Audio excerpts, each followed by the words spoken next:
talk about bias, people often get uncomfortable. The most difficult people to teach fairness to are people who value fairness the most. People who really care about being fair often can push away the idea that there's unconscious bias most vigorously. Talk to a group of people who aren't really in the business of valuing fairness, and you can get a lot further along because you don't have to convince them that unconscious bias actually exists.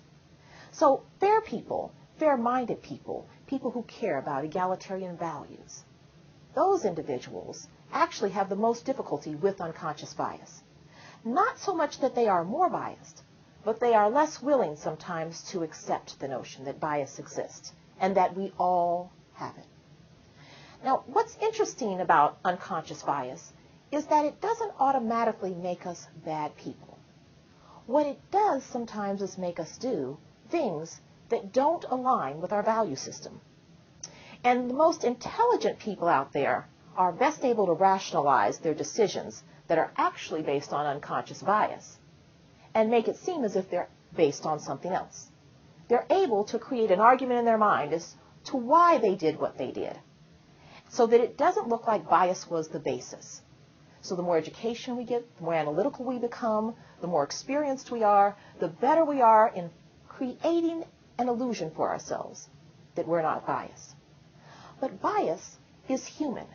It is inherently human. It's about understanding who we are and how we react to things that we're not familiar with or that we've been taught are negative or frightening. It's our mechanism for survival, but it's antiquated.